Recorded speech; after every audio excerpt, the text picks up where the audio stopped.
jail cell. A medical examiner ruled her death a suicide. It has been almost 2 weeks since a trooper pulled over the 28-year-old for failing to signal while changing lanes. That traffic stop escalated quickly, and Bland ended up in jail where she died 3 days later. How did she die?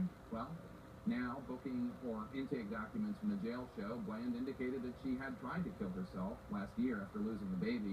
The question then, so why wasn't she on suicide watch? Well, CNN's Ed Lavandera joins me live in Hempstead, Texas, near Houston. He's outside the jail where Bland died. Ed, you talked to an inmate who was in a jail cell near Sandra Bland's. What did she have to say?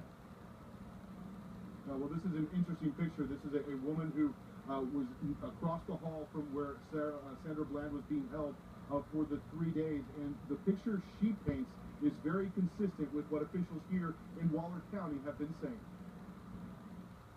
A Waller County jail inmate who was being held in a cell across from Sandra Bland tells CNN she did not hear any commotion or screaming suggesting foul play before the 28-year-old woman was found dead.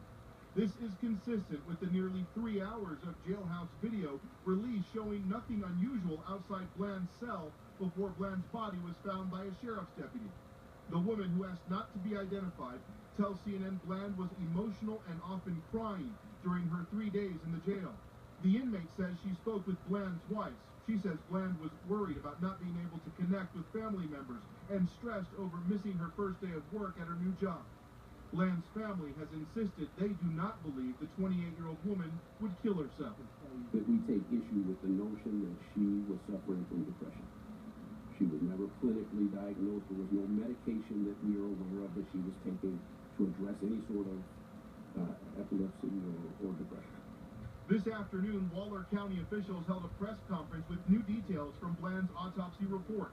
Officials say while the investigation is not finished, the report shows high levels of marijuana in Bland's system and as many as 30 cut marks on her wrists. The report does not show any signs of a violent struggle. There was no indication of any hemorrhaging or any damage to her hyoid bone. The same holds true for her trachea and her esophagus and any other internal organs inside her neck. During a violent struggle, one would typically expect to see hemorrhaging or injuries to those particular body portions. But Bland's medical intake records are not consistent. On one page, it shows Bland attempted to commit suicide in the last year after a miscarriage by taking pills. But then on another page, the question of whether she's attempted suicide is no. It's the inconsistencies that make the Bland family skeptical. I have a hard time dealing with inconsistency, and that seems to have been the theme over the last couple of days here.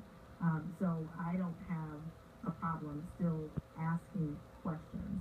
And social media has seized on all sorts of possible conspiracies. Some are even suggesting Sandra Bland's mugshot was taken after she had died, despite that it was on her booking sheet made available right after she was arrested. And Jake, also county officials pointing out to if this were some sort of murder case or some sort of violent struggle had taken place, that there would be signs of Sandra Bland fighting back, and they pointed out that on her hands and knuckles there was no damage, no indication that she was in sort of fighting back or in some sort of defensive mode, as would be normally the case in bodies that have been victims of murder. So another one of those indications that county officials are pointing people towards here today. Jake? Ed Lavandera, thank you so much. Of course, a lot of people focusing now on the big question, did Sandra Bland need to be in that jail cell to begin with? Let's talk about that now with Eugene O'Donnell. He's a former New York City police officer, now a lecturer at John Jay College of Criminal Justice. Also with me, Brendan Hudson. He's a former St. Louis police officer and is now on the National Coalition of Law Enforcement Officers for Justice. Eugene, let me start with you. In the dash cam video, we see the trooper, Brian Insignia, pull Bland over. He walks to the passenger side of her car. Then he goes back to his cruiser and writes her a warning for failing to put on her turn signal. What do you think he should have said to her when he turned to her car with the warning? Yeah, I mean, he's a rookie officer, so this is a real good case for mentoring and not personalizing these things, which appears to be what happened here. The part of this that I'm surprised about is he didn't immediately tell her when he came back to the car. This is a warning. He seemed to let it play out and escalate. I don't know why he did that, but that didn't seem, when you look at it, to be a wise course of action. She started to vent. He started to give as good as he got. I No, don't she understand didn't why start he to didn't just vent. immediately say He it's a asked warning. her. He's do to that, vent. and it diffuses the situation. The passenger knows, okay, this is about to be over. I get what you're saying. Shortly after he gets back to the car, Reddit, we hear the trooper's tone change. Let's take a listen to that part of the tape. You okay? I'm waiting on you. This is your job. I'm waiting on you. What do you want me to You say? seem very irritated. I am. I really am. Because I feel like it's cut out what I'm getting a ticket for. I was getting out of your way. You were speeding up, tailing me. So I move over and you stop me. So yeah, I am a little irritated, but that doesn't stop you from giving me the ticket. So. Are you done? You asked me what was wrong and I told you. Okay. So now I'm done, yeah. Okay.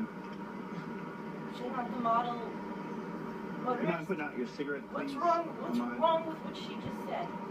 Nothing. I'm in my car while I put out my cigarette. Well, you can step on out now. I don't have to step out of my car. Step out of the car. That might have been her last That cigarette. escalated quickly. Reddit, why ask her to step out of the car? Well, first of all, why ask her if she's irritated or not? That has nothing to do with you executing your duty as an officer. You should have issued her the warning, as Eugene said, and ended the stop. He escalated that intentionally, I believe, especially when he's asking her to put out her cigarette when the ticket is already being signed. It's unnecessary, and I think it was an intentional effort on his part to engage her in a confrontation, which did escalate as he intended. And then we see the trooper take her out of the car. Eugene, we can hear Bland repeatedly ask the trooper why she's being apprehended. Let's listen to a little of that. I'll step out or I will remove I you. refuse to talk to you other than to identify myself. Step out or I will remove I you. am getting removed for a failure. Step out or I will remove you. I'm giving you a lawful order. Get out of the car now or I'm going to remove you. And I'm calling my I'm going to yank you out of here. Okay, you gonna yank me out of my car? Get out. Okay. All right. 25. Let's do this. Yeah, we're going to. Yeah. Don't touch me. Get out of the car. Don't touch me. I'm not under arrest. You don't have the right to take You me out are of the under car. arrest. I'm under arrest for what? Eugene, does any of that make sense to you? Well, I mean, we haven't heard the officer's account, but this is a common issue. It's hard to get personalities out of this, the officer's personality, the individual's personality, no matter how good the training is. But it's really incumbent on the cops to stay out of the personality stuff.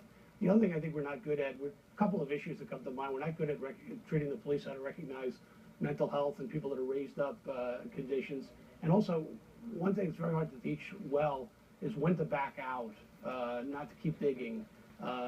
You're seeing a situation, somebody's acting for something that's a minor trivial. I mean, you look at this pullover, it's a nothing offense. This person is really not taking well to what you're doing.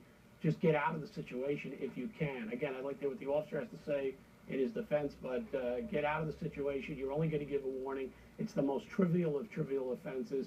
If this cop stays in the job, any police person that takes these things personally takes them to heart.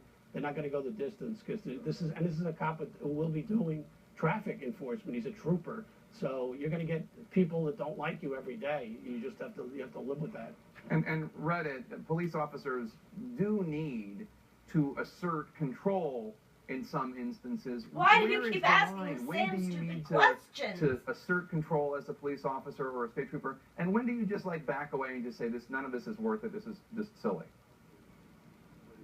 You have control upon your arrival. You've already stopped the citizen because you are the law.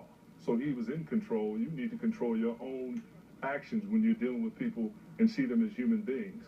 And probably for me, Jake, before I get off air, I have to say I'm deeply troubled, as are many of my colleagues on the National Coalition of Law Enforcement Officers for Justice, Reform, and Accountability, by this idea that she killed herself at the jail. Here's a young lady who had everything to live for, and we flat out don't believe that she killed herself in that circumstance. And just because you don't hear anything, someone can be choked out silently in a jail cell, and the person in the cell next to them won't hear anything. So ultimately, the biggest problem with this stop, in spite of everything that every law enforcement officer that I've heard say is wrong with it, is that Sandra Bland is dead as a result of it. Under very questionable circumstances. I would like to see what the independent autopsy shows.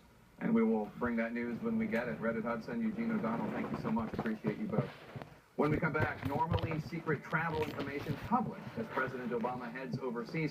Now a concern about his safety as terrorist chatter nearby increases. Plus, a twin Earth, a brand new NASA discovery that looks a lot like our planet. That story ahead.